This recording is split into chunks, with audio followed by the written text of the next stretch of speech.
Hello, everybody. Hello, hello. Good morning, Anya. Good morning, Charles. How are Nothing you? sets the tone as a beautiful countdown. I was Oh just man. so looking at this and being like, wow, this is good. Yep. Well, hello, everybody, and welcome to our stream. I'm Anya with Restream, and joining me today is Charles, and we are here to talk about live streaming gear. How are you? I am great. I am great. I'm feeling good. A little asthmatic today, but feeling good. What about you? How are you? Good, good. I'm super excited. Honestly, I'm super excited about this conversation. And as folks are checking in, I want to invite everybody to start letting us know where in the world are you watching from. And maybe if you also want to give us a little bit of context about what kind of shows you stream, like what kind of content you produce and create, maybe your industry, maybe the type of show, that would be awesome. This is a live Q&A where we're going to talk about gear and live streaming choice, things like cameras, mics, lights, all that, all those things that make you look good.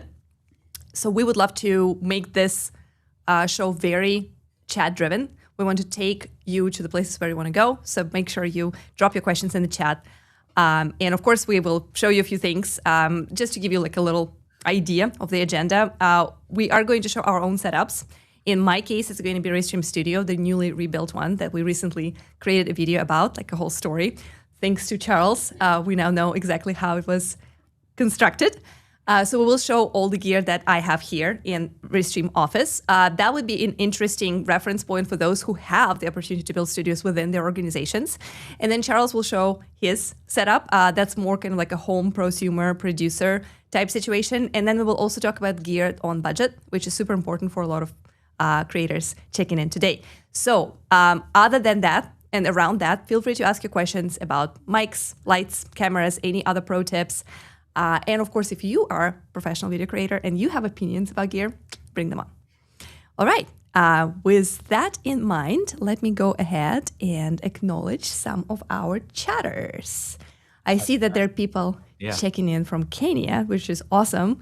Hi there. Greetings from Birmingham. You should say that. I should say that. Yeah. Birmingham? Yeah. Birmingham. Yeah, Birmingham. UK, that's Yeah. awesome. You might have noticed that Charles also happens to be British, so welcome, welcome. I I'm not a see reluctant creator, though. This is reluctant creators. Yeah, we're not reluctant. We're just going for it. enthusiastic creators. Enthusiastic I creators. am. Yeah, I am. awesome. Which is nice. Sean from our team is checking in. He is loving our opening countdown. I know, isn't that a piece of art? Thank you, That Dmitry, is for designing honestly. that. But I want to say that Dimitri, that's not AI. He made that. Yeah, he did it. Yeah, Made that. absolutely. That's, Yeah. And a lot of that is his photography. And we already brought this up, but he also writes music for countdowns, which is it's so to me Vangelis. is I love it. It's like it's makes like me love very that. Leonardian type artist. Everything. We have Oregon. people checking in from Fort Lauderdale. That's awesome. Hi there. Cheers from LA. Cheers. Restream Remix to Create. That's beautiful. Reposted from the #1 Sim Racing Streamers X. Very cool. Legacy Radio Gaming. Welcome to the stream. Hello from Portland, Oregon. Grant. Hi there. And we have hi everyone and hi from North Carolina. Hi Becca. Beautiful. Okay, so we are going to go ahead and get started. We're going to show you a few things about our setups. And I'm actually going to get pretty messy here because I am going to show you what I have going on by sharing my camera, by actually adding an extra camera, which you can easily do in Studio. And basically just I going to might do the same. I might just bite the bullet and just show you the chaos that I'm living in right now at one corner of the room. Absolutely. Absolutely. Let's go for it. All right, so here we go. I'm going to go ahead and add extra camera. I don't know what this is going to do specifically because when we tested, it had a little bit of a trouble with focusing or not necessarily focusing, but just like zooming in a reasonable way. But we're going to own it. So here we go. Here is my setup. Great. So I'm just going to go a little bit further from it. Yeah, it's kind of zooming in. But yeah, hi, it's me. So yeah, it starts with a very simple kind of, it's just a table, right? Like it's actually the same table we used in the past. We have this wonderful big light and we will add some links in the description so you can actually click and see them.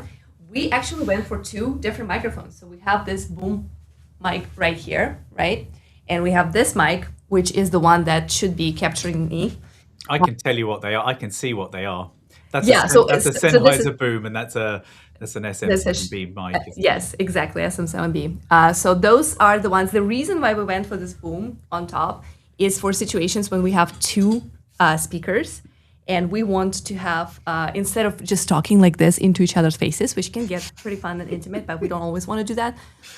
We basically just capture it from here. And the idea behind that was that we will also have occasionally the opportunity to maybe do some case studies, maybe just cover some conversations with our customers and so on and so forth. You are making a really great point unknowingly, and that is mic discipline. As you go away, we can't really hear you, and we hear a more, because the software is doing more to boost Yeah. the signal to hear you, we hear more Yeah. of the room. So mic discipline is and the right mic choice is important. Yeah, absolutely. Just real quick, the teleprompter, I don't necessarily use it. As you can see, I actually still have us on my laptop, but occasionally it really helps to just bring everything to that little teleprompter. This is Elgato. It's pretty small. I don't have trouble with it, seeing what's going on, but it's there. And right behind it is our Sony FX3, I believe, right here. I don't know if you can see it because I cannot see myself anymore, but it's nicely tucked in right there behind this monitor. And that is the one that's capturing everything. I do also have a few more lights. I have this light for hair light and then this ambient light.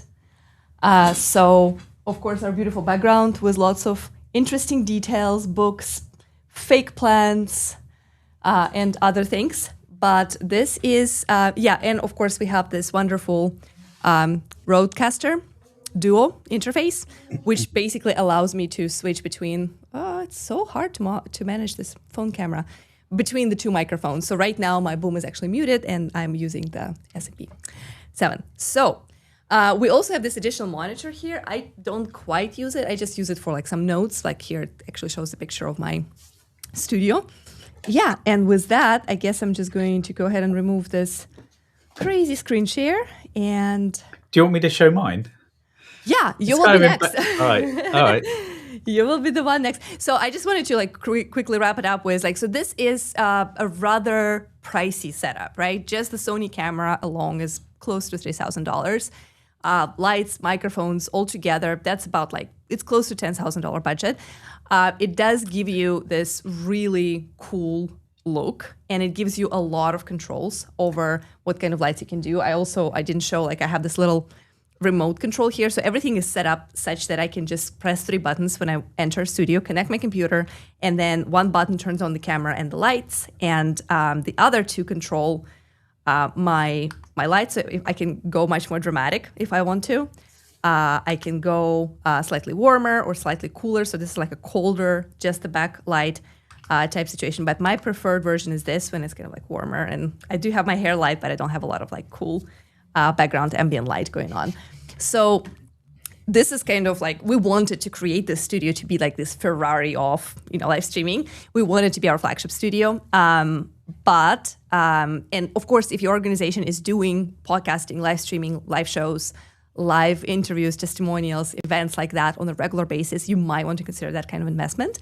But there are many, many other options. So on to you, Charles. Yeah. So, I have a list that I have made of equipment, and much of it isn't technical equipment. It's not gear per se. And I've made a list of, I've got 13 things on this, and I wanted to just talk through some of it. The first thing, the most important thing, is a checklist, right? If you're going to go live, the last thing you want to be thinking about is everything that goes on with your technology. If you have a checklist, then you can just go through that and make sure that things are working. You can do it ahead of time and you won't miss anything. There's a fabulous book called The Checklist Manifesto by, I'm going to butcher the name, Atul Gawande. And I really recommend reading that book. And it just talks about basically the value of a checklist. That would be the first thing. The second thing is notes. Take notes on things. Have a notepad and paper. I have, this one's actually a Restream notebook. I don't know if you can see that. and I use this is a Delgard pencil. I like the pencil because I can erase it, and as you push down, it sort of has sort of a springy tip, so you don't break the leads all the time. I love these pencils. Use these all the time. And another good thing to have is water, so that you don't get I every time this is the first thing I make sure. And that happens. I have coffee as well, but I have to be careful about how much coffee I drink, because I don't know if you've met me, but I can be a little over the top at times. No one wants to hear that. Anyway, and on the subject of that, don't eat chocolate just before you're going on air, because it gums up your mouth. It's an old voiceover director's trick. So then we're looking at things like your microphone. Do you want me to show you what I've got, or to talk about stuff? What would you rather I did? Yeah, why don't we start with showing, just like I showed like what I have here. So I see that people are already starting to ask some questions, and like we can just show what your setup looks like. And maybe it would be nice to point out like some limitations that you have, right? Like, so you have basically to use the room that is your living space, right? Like I have a whole studio, like this room is dedicated to studio only. There's nothing else. But it's not something that everyone can do. So let's see how basically you cope with, let me just add this camera. Here we go. Yep. Here it comes. Oh, okay. I'll fix it. I don't know how far I can go with this. Okay, so you can see in the corner of my room, I've got a light here. This is an little LED panel to give some color on my background. As you can see, I've got a giant light with a softbox. Maybe I should put on a different microphone and I can talk into it. Yeah, we can hear you well. You're fine. Yeah, you can hear me. Okay, I'll put that one away, because I can talk about the other mics I have. I've got lots of things on the walls. These are just old curtains, ugly curtains, to keep the sound dead. And of course, I've got carpet, rugs down. In terms of so I've got two screens. There's my main 4K monitor. Then I have a little monitor. This one, when I'm not filming, I slide it up like so that I can see it more easily. I don't know how much you can see of this. Yeah, hold on. My computer is at the back there, plugged into a hub, and I've got a little NAS, and I've got some internet stuff there. My mic is going into my Scarlett. Focusrite, yep. We used to have that too, It's a interface. Then I have some Yamaha speakers. These are lovely. I've turned these off because I don't know if I'd recommend these Yamaha H5s. They get too much interference. I have a shotgun mic. So you can see when I talk into the shotgun mic at the front, it's got ones, you can hear me. It's very directional. And then when I talk to the side, I'm imagining you can hear that it sounds different. Yeah. Yeah. And then out the back, I have my camera. It's reaching over there. I have a Sony ZV-E1 camera and a Neewer teleprompter with a super old iPad Air. And the iPad Air is running through a system called YAM Display, Y-A-M, and that turns it into a second monitor, or third monitor in my case. Yeah. Is that? And then I've just got, a bunch of stuff, and I've things that I need around, like dusting things off, and I have some equipment, bits and pieces. Ooh, camera's going a bit wonky. Hammers and tools and stuff that just sort of hang around. There you go. That's my living space, and you can see that I'm actually looking at my own notes. Yeah. Oh, that's lovely. So you're using teleprompter for notes. That's awesome.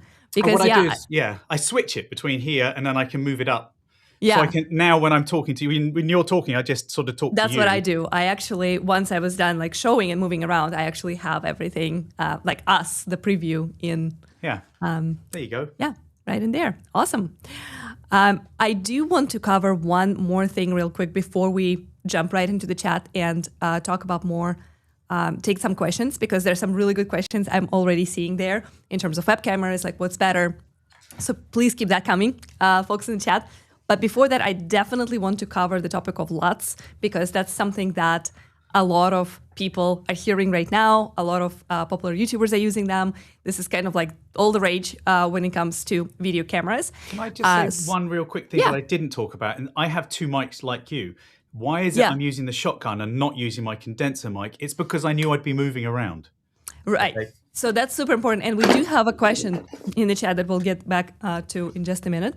Okay. In terms of how do we deal with sound with multiple people in the room, which was one of the issues we had with our first stream.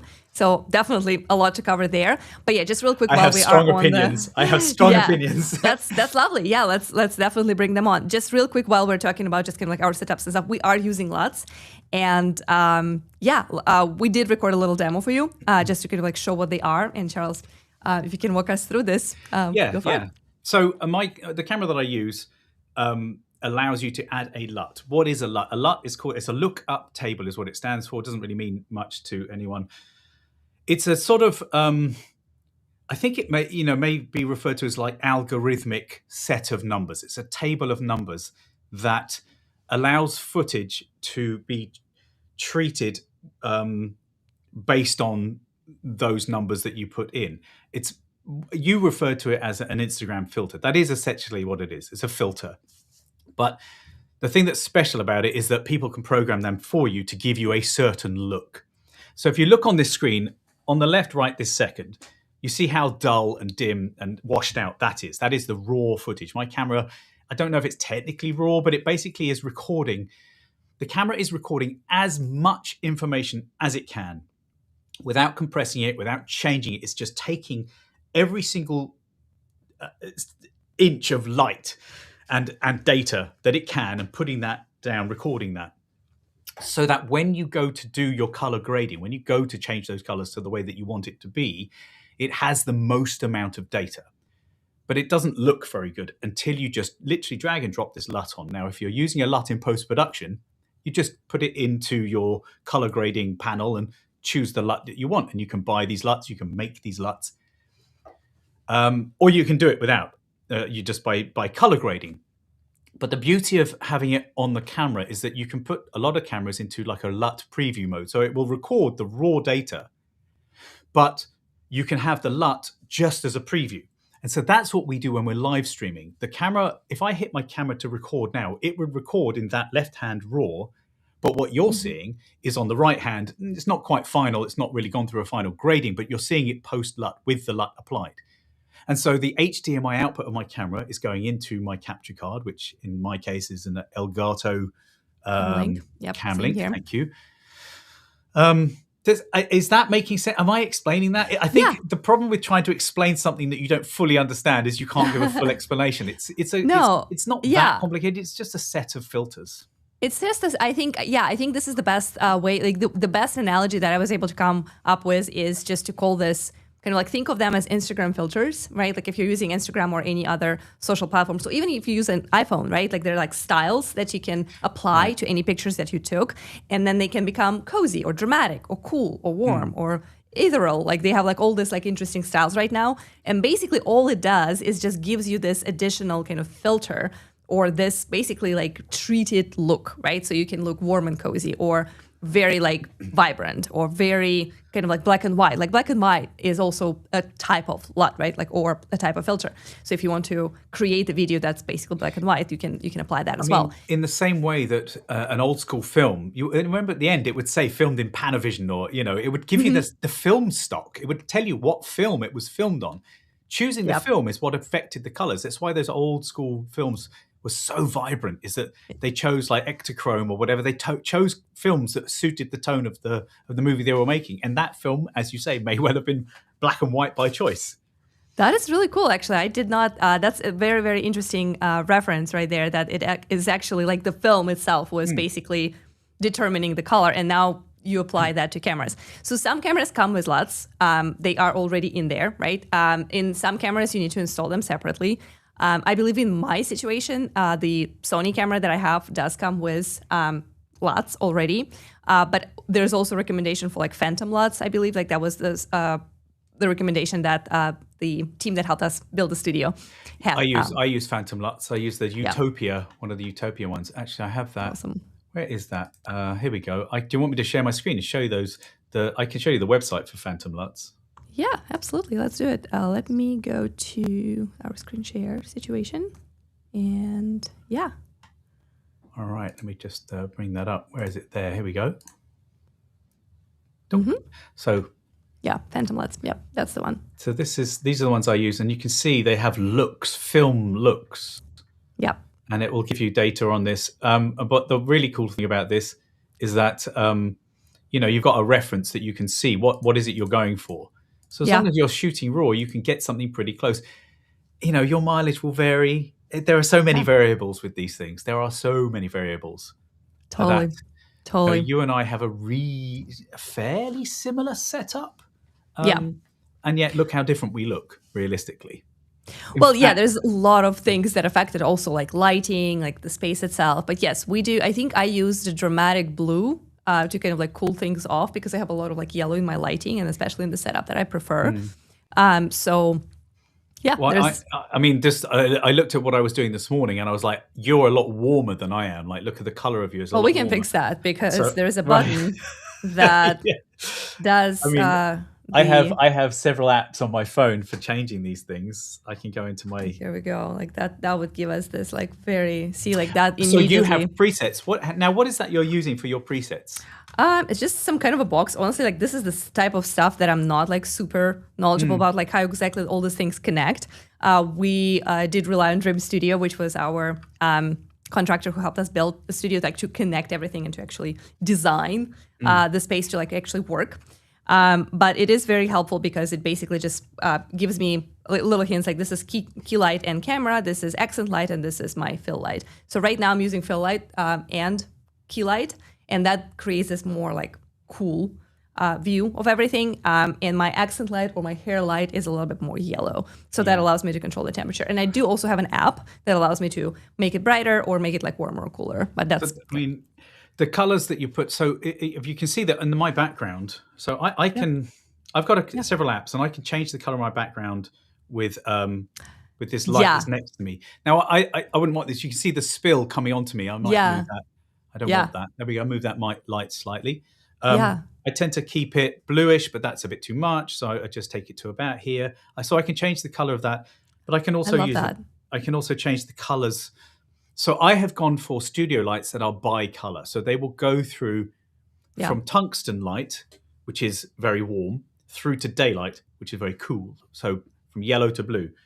So if I change my key light, I make it look very orange. So that is like 2,700 Kelvin is the number. That's very, very, very tungsten-y. Very warm. Like old, tungsten being old school light bulbs with the tungsten filament. Yeah. And then I can put it all the way to the other side and it'll look more like daylight. And in this environment, it looks weird. So let me just put it to... Well, actually, I'm going to bring back my yellowish thing as well because now, like, I do like this look a lot more. Like little sliders. This is the best. And I have presets and things, but so I don't do as much live streaming as you do. I do more filming. And so my setup is slightly more geared to that in that I don't tend to, my teleprompter isn't great. It's too far away for me to really see, actually. So I can only just read it. So if I was to do more live streaming, I would probably just reconfigure my setup.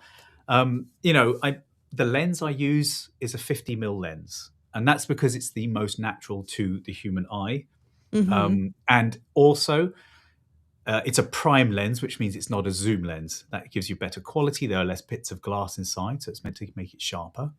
And with that prime lens, it means it's a faster lens. In other words, it can let more light in. Therefore, you get a much larger aperture, which is the aperture being the larger hole. They are talked about in f numbers. And my particular lens is an f1.8. Now, the advantage of having that large aperture means it lets in a lot more light. So you can have lower lighting, but it gives you a smaller depth of field, which means my background is out of focus. And that gives this wonderful separation. Now, the reason we want the separation is what makes cameras look more professional, realistically. There are many factors, but that's one of them. The color of your background being different to the color of you separates you. The focus, it being out of focus, separates you. And this hair light that we both have, this backlight or hair light, see how it's accenting around here? That separates me. And the one thing I would say is, if you can see something, it's okay to hear it. So if you can see a road in the background, it's okay to hear that road if you can see it. If you can't see it, it's out of context. It's odd. And the color of this accent, you can't see it right now in the way that we are, but the the practical light I have in the background, which is just an LED lamp, it is this color, right? I match the colors so that, and as I have Dream Studios for you, the accent lights in the background match those on the color of your hair light and your backlight. Those things, all of these things work together to give a much more.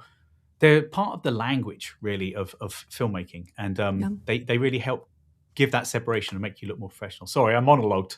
I really love this stuff. I'm not an expert. I want to just say I'm a jack of all trades, not master of none. But you've done this for a long time. You've done this for a long time, and this is kind of your exactly. So that's why those opinions, they are formed by a lot of your experiences, and that's why I think this is super valuable. It's interesting that you mentioned that you went with prime lens, because we considered either Sigma Prime or Zoom, and we ended up with Zoom.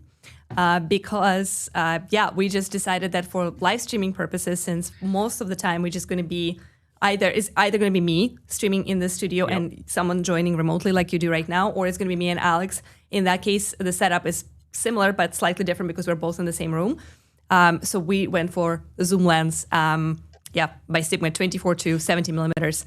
So that's the one that we ended up choosing. The use case will always dictate, and I think that absolutely. Live streaming tends to be lower bit rates than, say, delivering a recorded video to YouTube. Yeah. Therefore, it's going to be inherently slightly less sharp and a bit more forgiving. Yeah. I do a lot of publishing onto YouTube, so I want to get the highest quality possible. So that's, a lot of this stuff is dictated by necessity or just by use case. But the highest quality possible is now also possible with local recordings. That with Restream, when you are streaming within our studio, if you have access to high quality cameras, like 4K cameras, you can actually record in 4K. So your live stream is going to be whatever the end platform can support. Most cases is going to be 1080p.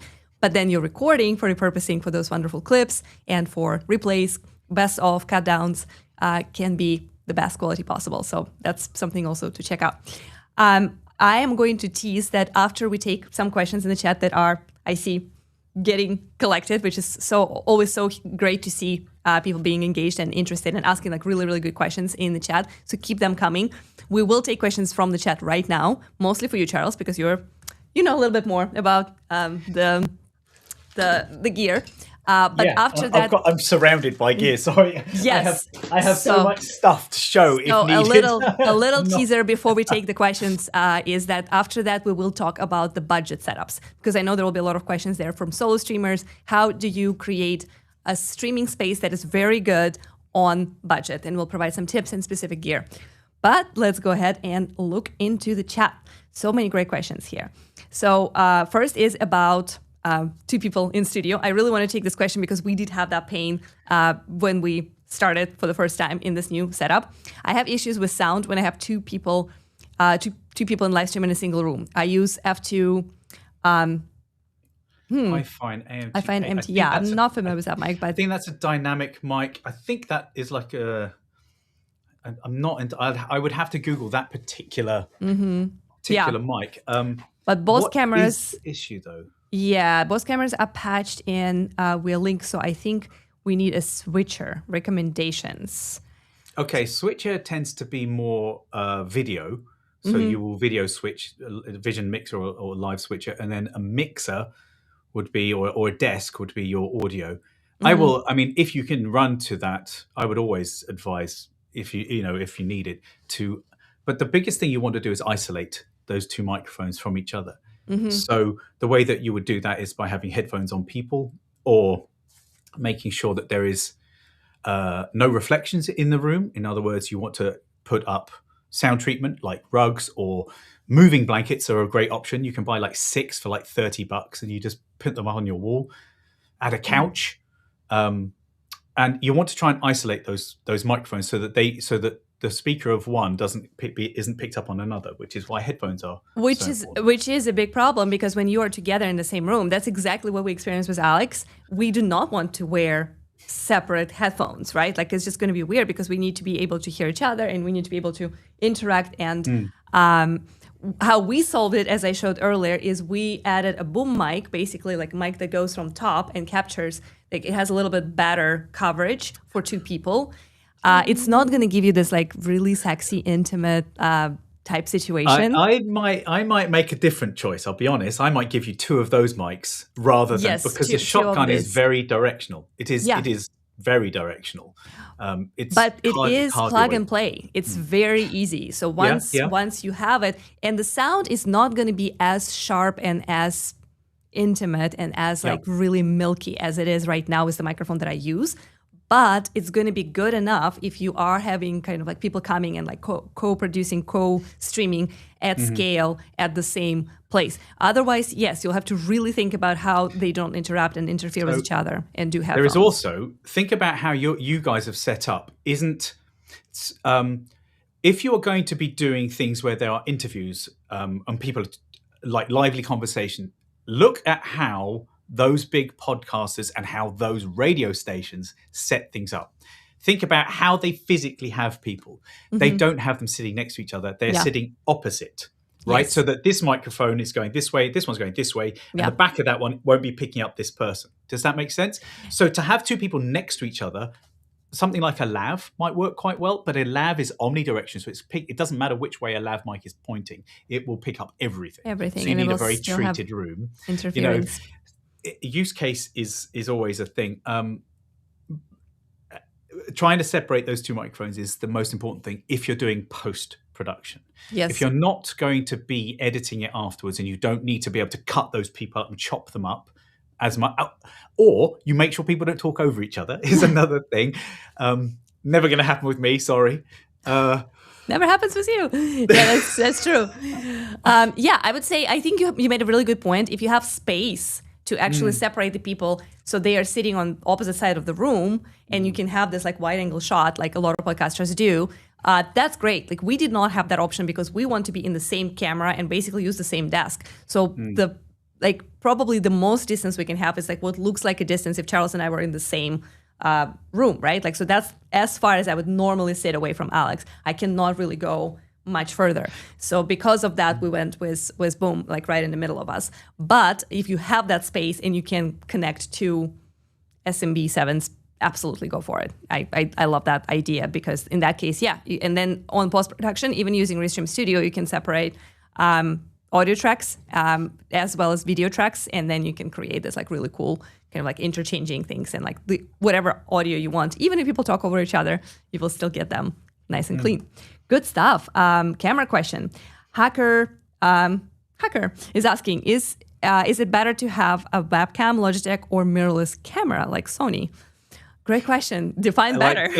Right. Yeah. Better for the pocketbook, webcam. Better for quality. It's going to be a Sony. But then the thing about a webcam is, sure, you can get a reasonable picture, but then if it's on a computer, you have to have that computer up high. It's difficult to use. If you touch the keyboard, you hear all the sounds. But if you're going to get a mirrorless, lovely Sony camera, which is what I'm using here, look at it. Really, look how quick that focuses. Sorry. Yeah. I don't tend to see that.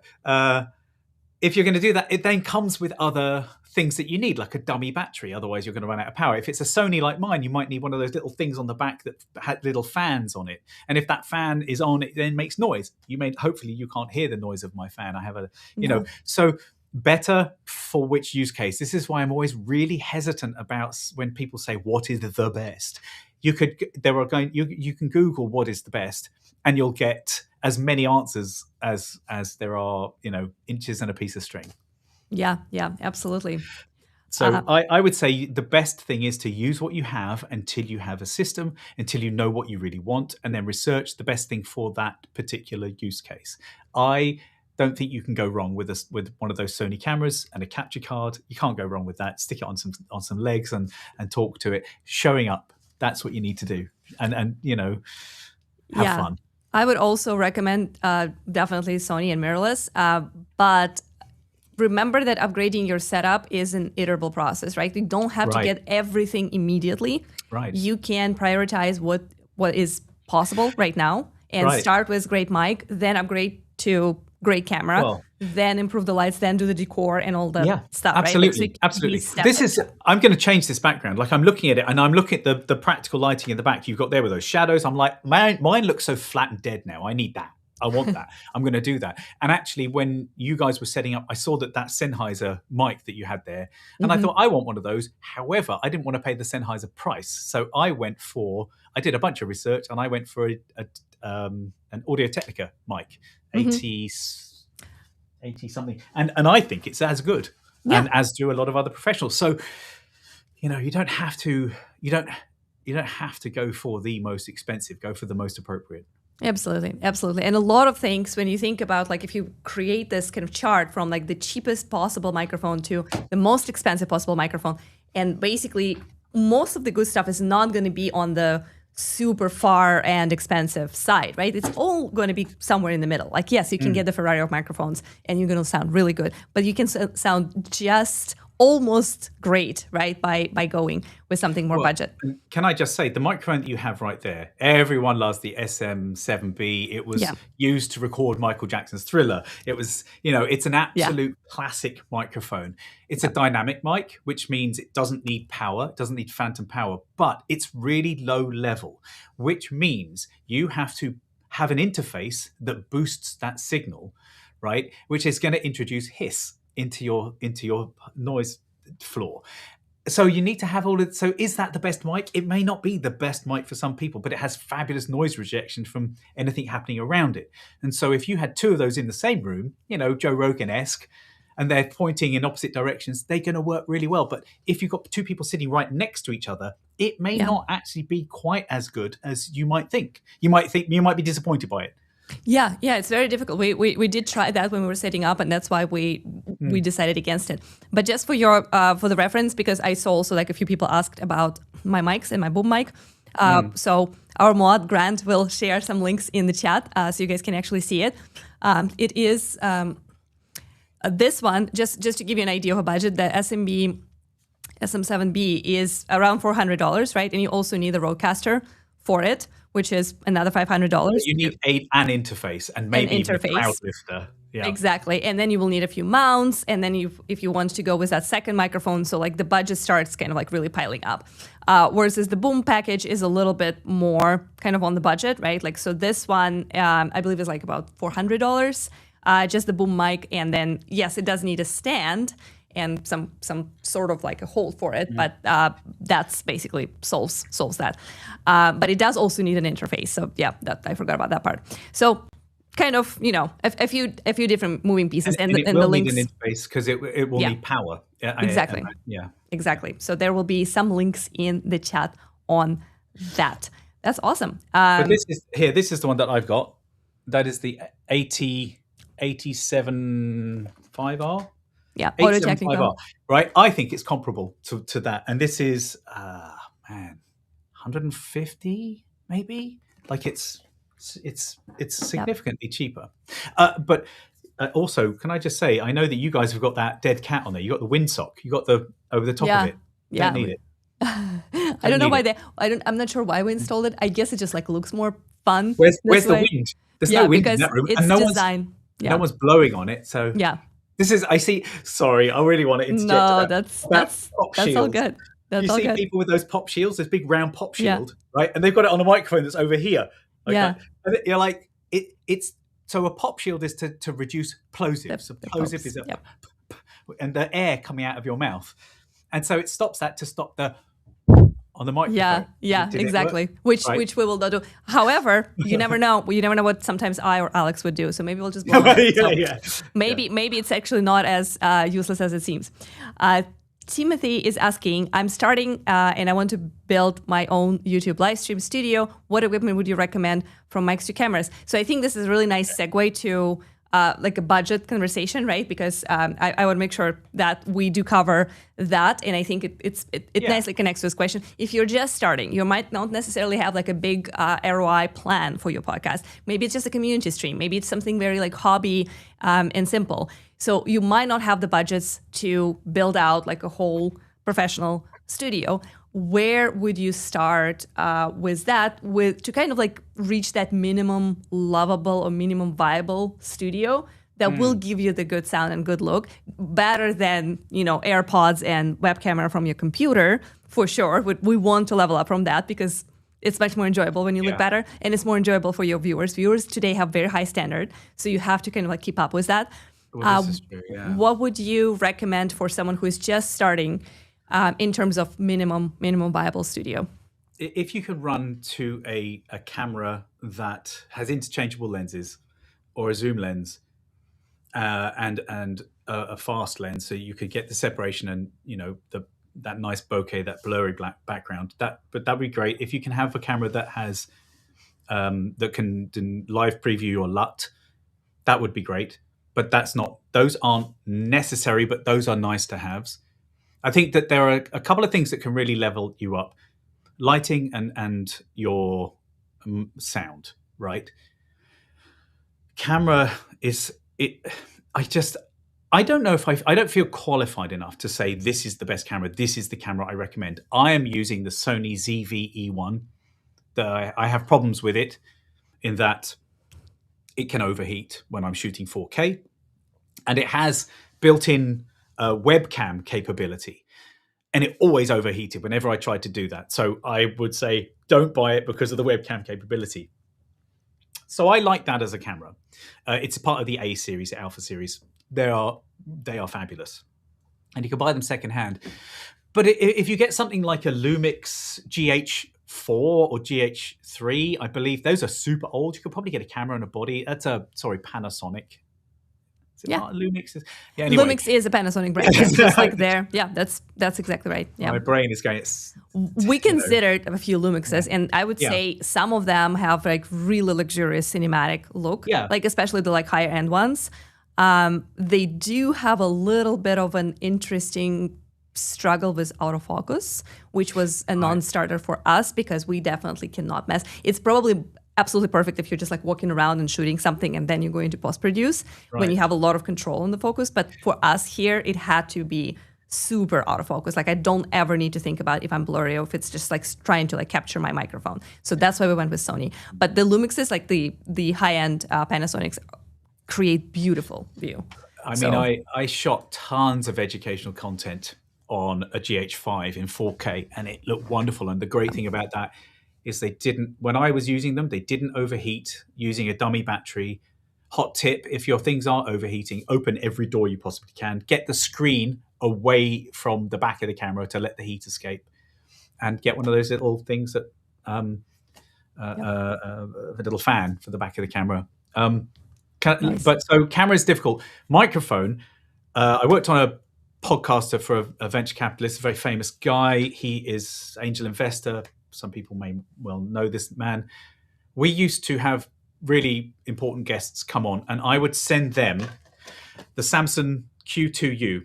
At the time, pre-COVID and during COVID, these were about $60. They're now, I think, about $100. You can get them secondhand, a lot less. Here's what I love about this mic.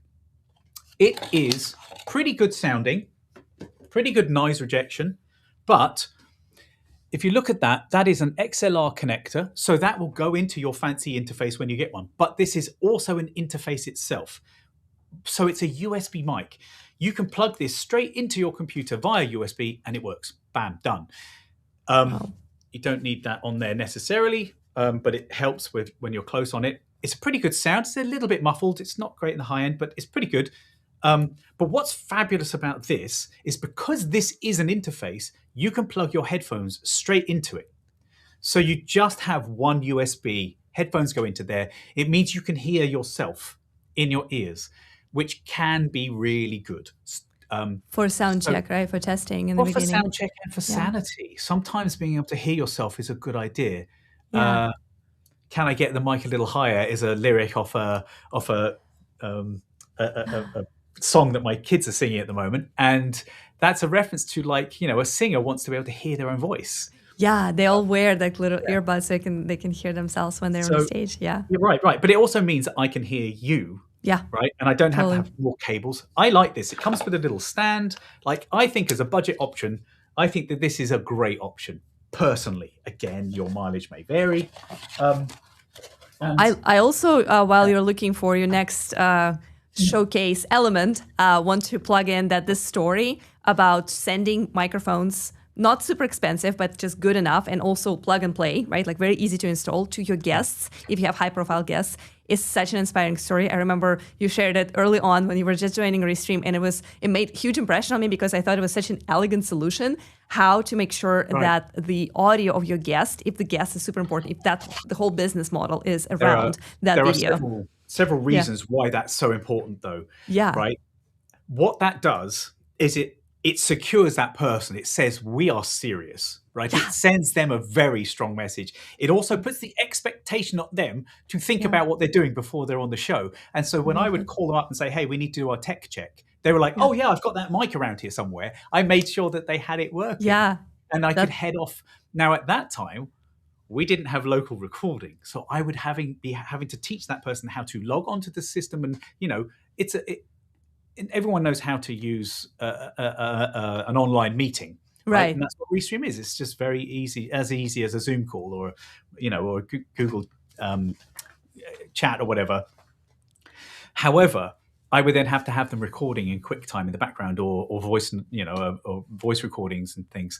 And it meant that they were then invested in, and they recognized that we were serious. And for a podcast of that magnitude, that $60 per guest was not a big deal. I also quite like this.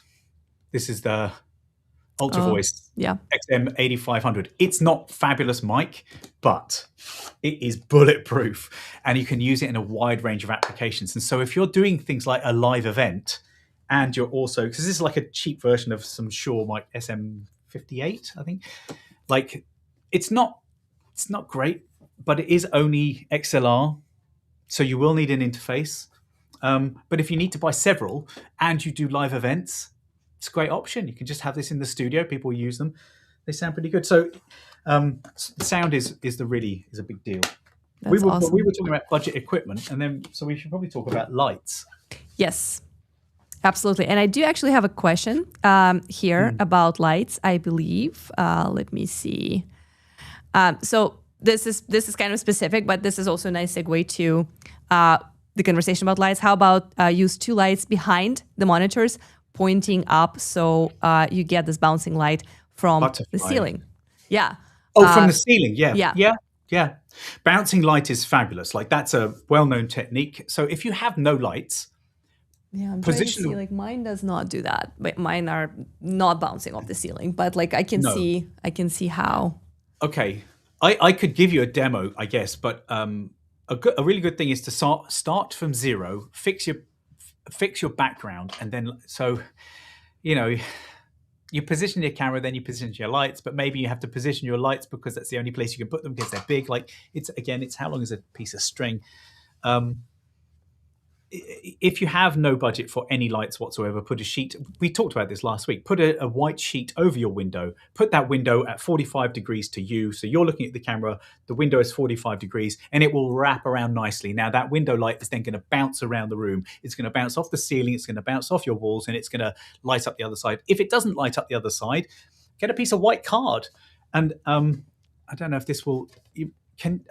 Is it doing anything? Like, I don't have anything particularly white. But yeah, I know exactly what you're talking about. It's like also similar technique as if you just like increase the brightness of your screen, for example, it will also give you this little like extra effect, and you have like a white background on your laptop. That is another way.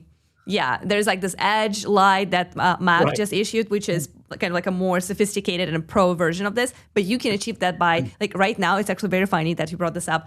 All my backgrounds are intentionally black on all my screens because I do not want this additional lightness interference because everything here is already set up to be good. But if you need that, you can always use that as a little hack.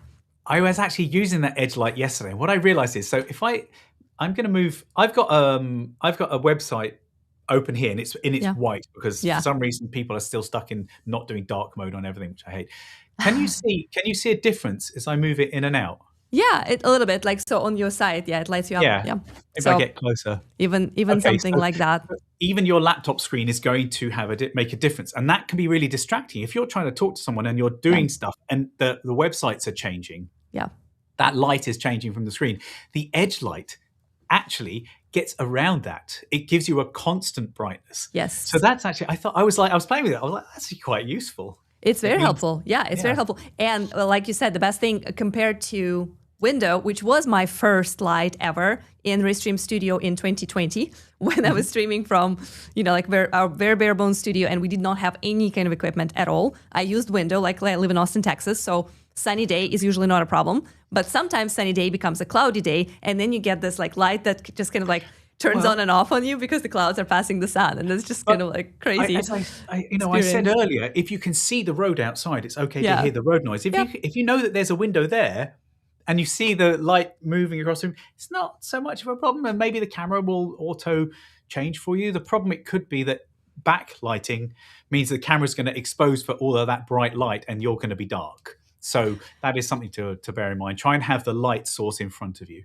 So I want to go through as many questions as we can because we are very close to wrapping up. We have about 15 minutes left before we have to wrap up. And I definitely want to make sure we answer some of the questions that are here.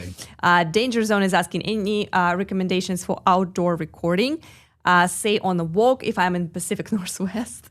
How interesting. So I need to find a way to negate the contrast winds, which have proven difficulty. Interesting.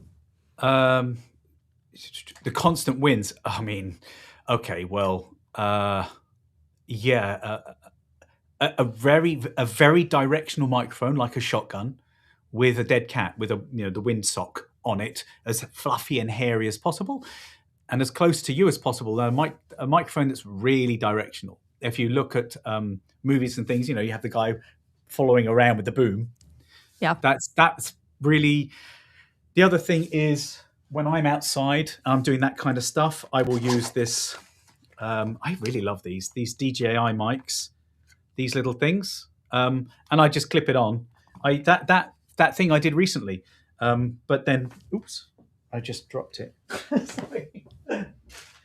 They come with the little fluffy windshield, and that will clip on the top. So that is going to help a lot. What I like about these is, this receiver will go straight onto the top of my camera and will record direct onto my footage, or I can just hit record on the side. I actually do both. Yeah, so, and you can see a lot of that in your shorts. Like if you check out our YouTube shorts, you will see Charles walking sometimes when he shoots outside. Like he walks with this little microphone, and it sounds very, very good. Like I mean, obviously you walk around San Francisco, so North West Pacific winds are probably a familiar thing in there. So you definitely, you can definitely check out like how that looks in action in YouTube shorts section at Restream. Good stuff. Question about monitoring audio for YouTube streams. My raw mic feeds or the final output viewers will hear. How can I check the YouTube stream for sync issues in real time using the same headset? Good question. I mean, this is tough, but as a producer, when you guys are going live, I will flip over to a YouTube channel. I will mute the tab that you guys are on, and I will listen to you on one of the channels. However, when you're live and you have a sync issue, there's not a huge amount you can do. You should have checked that beforehand and done some tests. But I will mute the tab and go to a tab with the actual output. Bearing in mind, if you're multi-streaming through something like OBS, then you'll be pounding your internet connection. So do it through Restream, and then you're only doing that. Your connection to that multi-streaming platforms is negated. Does that make sense? Yeah, I always believe that having someone else to just look at the sync is a good idea. You can potentially turn it into an engaging question for your chat, right? You can say, "Hey guys, how do we sound?" It's a kind of like a stylistic choice, right? Like we try not to do that a lot. Like I don't rely on the audience to tell me if my sound is right. I fortunately have most of the time Charles, sometimes some other co-producers to check for these things. But it's the same as like, is this video even live on all the channels, right? Like you do need somebody else to check it for you, or you open those additional tabs and like do the quick check. This is something we were talking about in terms of countdown. Like, it'd be nice if we could interact during the countdown. It's a discussion we were having. Actually, that angel investor that I used to work for, his live shows were actually a live recording of the podcast, and so his live show would start not with a countdown, with just him going. You would hear him talking to us, and we'd be there in the room, and he'd be chatting, and then he'd be like, "Oh, hey, chat, how you doing? We're just setting up here. You know, how am I sounding? 5x5?" And people would respond and let him know. Oh, actually, it's a bit laggy, or there's something here. So the beginning of the show there was no countdown. The beginning of the show was us doing this little check, which could be very engaging and cool thing. Yeah, if that's your thing, do it. Absolutely, it means you get two audiences. You get the live audience, and then you get that podcast audience. Yep. Who get the polished product later. Exactly. Josh from X is asking, what is the best browser to use? I'm just going to take that. Use Chrome or Chromium-based browsers. I do use Arc, and Google Chrome or anything Chrome-based is your best friend. We do have some success with Firefox. Like a lot of people use that browser as well.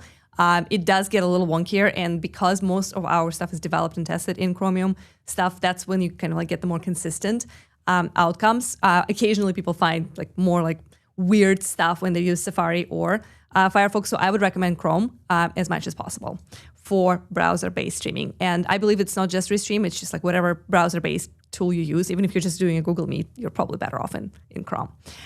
Good stuff. I have more like budget stuff that can help level things up. Yeah, absolutely. I am going to ask, there's one question that I really liked about like this decision-making process on how do you decide what to buy and what not to buy. It's actually from Danger Zone. He's asking, Charles, how do you determine what to buy and what you will need? Is someone advising you, or do you just basically like research that? Because when you're building studio from the beginning, right, from ground up, you kind of don't always even know all the things that you might need. So how do you think about that? And that's another great segue to maybe a few other toys that you want to show for folks who are operating on budget. I work until I'm solving a problem. Mm-hmm. When I have a problem, I will then research how to solve that problem. And usually my first instinct isn't the best solution. I will look and I use things like Reddit to find out how other people have solved that problem. And I do that in all aspects of my life. The gas cap on the car didn't open, and I thought, the cable's broken. I'll go and buy a new cable. And then I Googled it, and it actually turns out that the hinge has a piece of metal that pops it open, and that just needed bending back, right? So my instinct wasn't the right solution. So I will wait until I have a problem, and then I will research that problem. And it's often turns up things, when you think you might need better lighting, segue, actually, what you might need is a little bit of makeup. Like, I unashamedly, okay, I have 3 makeup products. I use eye whitening drops. I don't use these all the time. Probably not good to constrict the vessels in your eyes too much. Wow. I have this Sephora like Best Skin Ever, right? I use this if I got a spot, or sometimes my glasses leaves a mark here, and then I'm getting on a bit, certain broken veins. The guy in Sephora recommended this thing, milk or something. I don't overdo it. I try not to overdo it. Can you see that I'm wearing makeup right now? I can't, but I'm wearing makeup for sure. And I always keep a little brush and a little powder here because to me, the biggest thing that I think everyone should absolutely think about is like how not to shine. And it's very easy to get shiny when you are in the room and you have all the lights. And I think this is very... Here we go. Great demo. And that's very difficult to get rid of even with filters and LUTs and all the things, right? Like if you have this like big shiny spot somewhere, it's just kind of like, it's distracting. So I always tell even to sales folks who are using Studio to just pitch and talk to customers that they're not necessarily live streaming or recording. I always say, hey, if you're feeling a little shiny, just, it's just a white powder. It has no color. But it does get rid of all the shininess in your skin. Sorry. I went into Sephora to ask him about those blotting powder. There's the little squares that you use to take the oil off your skin. Yeah. I was like, I want some of those. And case in point, he was like, no, that's not what you need. This is what you need. Actually, I need a brush. I don't know about this stuff. Look, full transparency, I always had someone doing makeup for me, for my guests and my talent. So I'm having to learn. Maybe you could teach me how to use a brush. I really don't know. It's very simple. You just dip it in and just like go for it until you stop shining. Just like what you're saying earlier, until you solve the problem. Until If you that, wanna- that shiny thing is, once it's gone, you're good. But So, less is more. Don't overdo it. If you look, Yeah. if you go back and look at that, I did a short about using a green screen, and I'm at Land's End by the Golden Gate Bridge. If you look at that, I've put on way too much makeup. I didn't know why. I was like, just got it. I was like, oh, you just put this on. I was like using it like face cream. It looks terrible. yeah, that's awesome. All right. Question again around the budget topic. What do you recommend for someone that is streaming on a budget with Chromebook? Anything that you're thinking? Wow, Chromebook. Well, if I was going to do it on a Chromebook, I absolutely positively would use an online system like Restream, because that's taking a lot of the processing weight off your computer. And then are all Chromebooks made equal? Honestly, that's slightly out of my wheelhouse. I would do a lot of testing, and I would probably I would try and take as much load off the computer as I could, so that an interface and a webcam, so when we talk about a webcam, we're talking about like a specific piece of equipment. But you know that any USB camera or any USB signal coming from a camera, like an Elgato, what's it called, the 4K thing? I keep forgetting. The Elgato 4K thing? Camlink. Oh, Camlink, right? yeah. So the Camlink is essentially turning your expensive camera into a webcam. It's a very lightweight signal. It's actually not so. So, I would, and if it has an internal camera, maybe that's a better thing. Sorry, I'm not sure I have the best advice on that. But No, that's good. Take as much load off the computer as you can. Yeah, because it's a small device. It's hard for it to power such a big thing as a live stream. I'm just using a basic webcam, and I have a lighted sign in the back. I guess like the lit sign in the background, and it always blows out and blurry. How can I fix that? Good one. It blows out and blurry. Well, that blows out and blurry is almost desirable. I have a thing on my camera called a Pro Mist filter, and I think you probably have one too, which gives you that misty look. That's almost desirable, and it's giving you that separation. That we talked about earlier, yeah. Yeah, either bring it closer. If you're using a webcam and it's doing, maybe you have some sort of plugin like on the Mac. It does that, fake bokeh blurring. But I would say bring it closer is probably it's probably just the autofocus thing. It's just like over autofocusing and blurring something. So definitely. Either that, it could be that it's very bright and the camera, the system is trying very hard to balance the brightness of that practical light and the brightness on yourself. Yep, absolutely.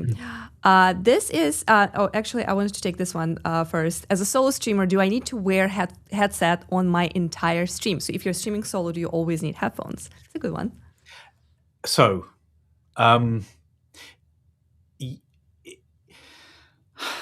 depends on your microphone, but I would say it's better to. It is better to, because so what's going to happen is if you are solo streaming, you still need to.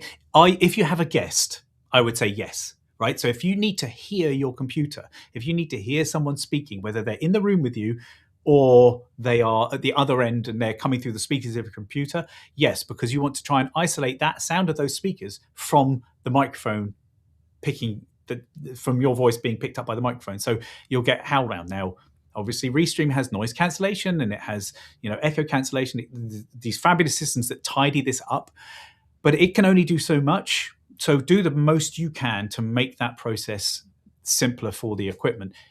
Ideally, yes, Anya and I need to hear Anya, so I want to hear her in my headphones. And I like open back.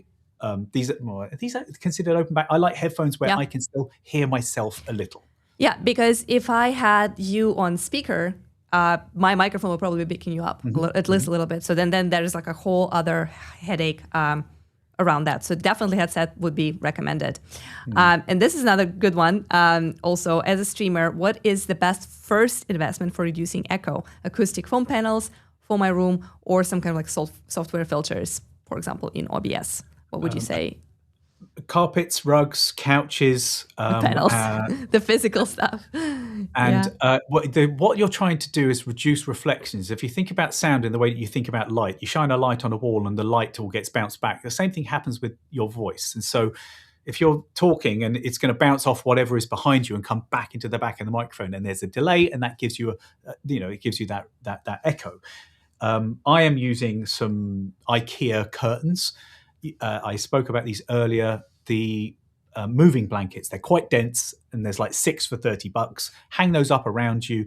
Anything you can do to stop reflections in your room, both light and sound, is going to help level you up. Controlling of the sound is what you want to do. So I would say moving blankets is the the panels basically. They don't have to be fancy. They just have to be. But you can throw them over stuff. Yeah, we have simple curtains just to cover the glass wall, because in this office space we have the glass wall, and it did mess with sound, so we just bought regular curtains and just covered it, and that helped a lot.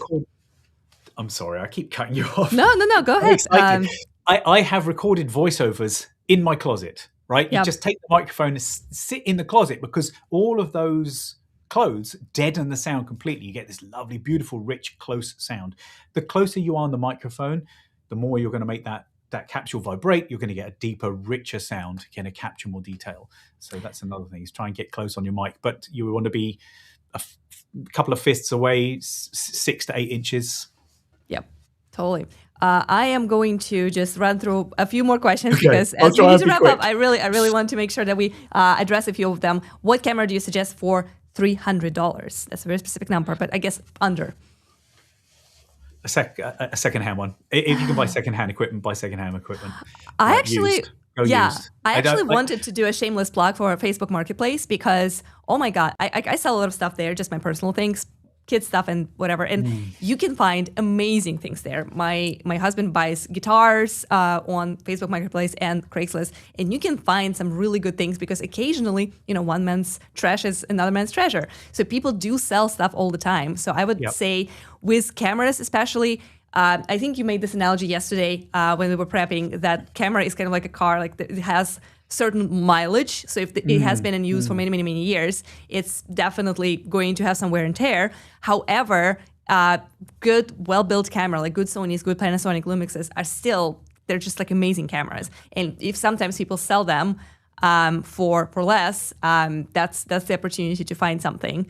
Even if Sony ZV might be probably something that you can find for around this price range. Any external camera that is around $300, if it has an HDMI out, if it's got live video out, that's truly a preview of what it's going to record, and not like lower frame rate, whatever.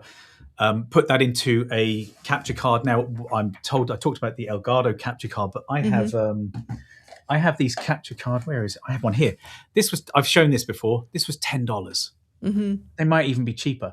This is a bona fide capture card. This will only do 1080, but I'm telling you, this $10 capture card, if I was to swap it out, you'd be fairly hard pushed to see the difference. It changes the colors a bit. It may not do the same frame rate, but a cheap capture card and a used camera, used equipment is amazing.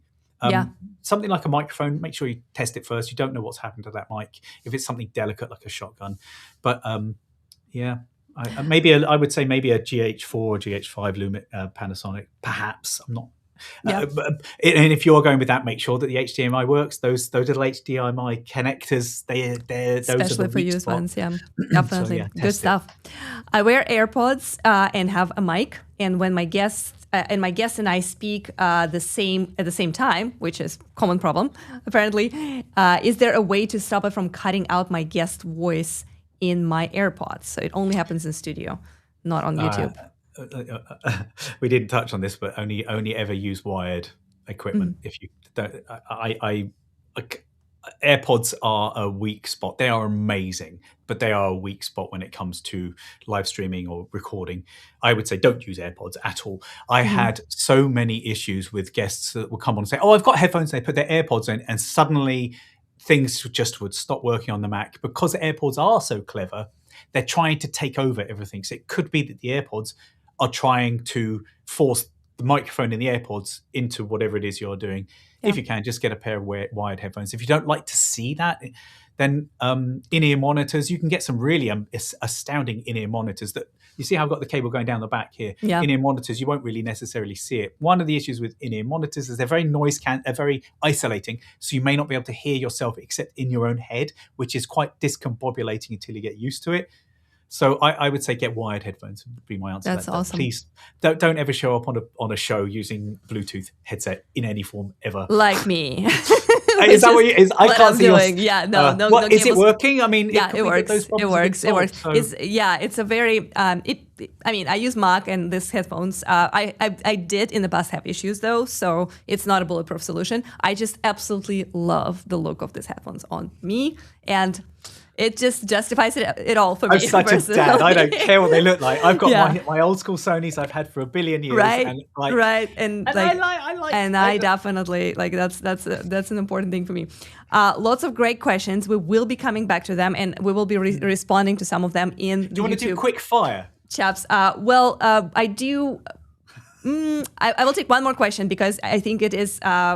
It's like a nice segue to the future, right? Okay. So there's a question about what is the schedule for your live Q&A sessions? Are they weekly, monthly, or another interval? So we are live every single Wednesday at around the same time, and we are doing these Q&A sessions with devs, with designers, with Charles on gear and production, and we also do that with product managers to launch new products. So it is a weekly stream, but from what I see here, it sounds like, and please let us know in the chat right now, would you like another gear show? Because we got to go at some point, right? So we cannot go for hours. But we would love to understand if this is valuable for you, if the conversation about gear is something you guys crave. We are absolutely happy to do another gear show as early as next Wednesday. Just let us know in the chat or in the comments on whichever platform you're watching us on, if that is something that you would like to do. And Charles, we can probably make it happen, right? Like we can just do another gear show because there's so many different questions and people are so engaged. Q&A.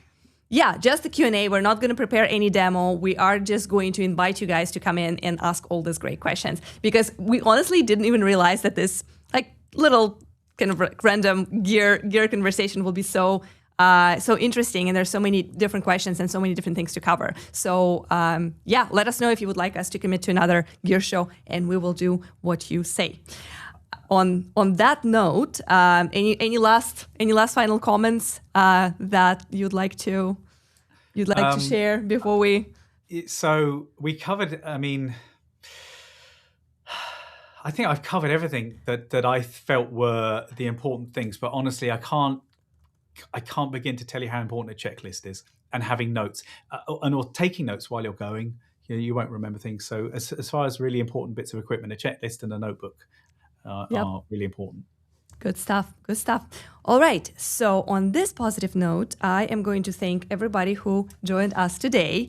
Thank you very much for our moderator. I saw Grant was taking care of so many different questions and dropping links in the chat. So absolutely feel free to follow them. There are some specific gear recommendations that we pointed out. I will come back to the stream and add to the description some of those links that we mentioned here, some of the gear that Charles showed, and some of the gear that we have here in our studios. We are absolutely thrilled with the number of questions. So we hope to see you next Wednesday. Thank you so much for hanging out with us, for asking your questions, for being here, for being an amazing audience, and for a lot of love that you shared. I'm just going to showcase a few comments here that are just absolutely amazing. Studio is looking great. Cool stuff, Charles. I haven't been reading that. I know. I'm not as pro when it comes to actually being a guest, as it were. So I haven't been looking at the chats. But. No, there's so many amazing comments, and maybe our awesome producer Becca, who is with us today, can show a few other comments when people were sharing love, like they were mentioning in the beginning how they use Restream all the time, how it's very helpful for them, how we help them to power and run and host their shows. And this is music to our ears. We absolutely love seeing those comments, seeing those, hearing that feedback. Here's one. Yeah, I've been using Restream for a long time. Thank you so much for the entire team. Your fellow user from India. That's amazing to hear that our geography is so big and global and people are watching us from everywhere. cool stuff. Yeah, we can't thank you enough for coming in and spending your time with us. You enough. We can't thank you enough. I work here because of you and because of the incredible customer service. This is why I'm here. This is you. so good. Lots of hearts to all of you. And big shout out to Becca, who was our behind the scenes producer today. Becca. Most of the time it is Charles, but today he was really needed here and he needed to concentrate on content because so many questions were for him and he covered so much. So Becca, thank you so much for pinning chats for us, for writing the scenes, for helping us to look good. It feels so good to have a co-producer. I cannot stress this enough. If you're using Restream Studio, buy or get a team seat. Get that awesome person who is going to be your co-pilot and enjoy the show. It helps so much to have that extra pair of hands. And big thanks to our studio team who makes this product and makes all this stuff possible. And we would love for you to subscribe if you can to our Restream channel. Great broadcast. That's awesome. Let me go ahead and get this little subscribe. I don't know why it's not showing. Oh, that's a nice. Here we go. That's a nice little animation. Nice little animation. I wonder who made that, right? But yeah, it really helps us a lot because if we see some growth in our channel, that allows us to dedicate more resources to continue showing up for you with this live Q&As. So that's super important. Your comments, your shares, your likes, and your subs. And so we will see you next Wednesday. We will look at the comments and see if you guys want another gear show. And if you do, we will make it happen for you. And on this positive note, bye everybody. And thank you, Charles. You were amazing. Thank you. Well done. I'm sorry I talk over you too much. Oh, here we go. Ding. Here we go. Yeah, we just did it. We did. We definitely. We got there. We got there. It's like a tradition now. It is like a tradition. All right. Thank you, everybody, and see you soon.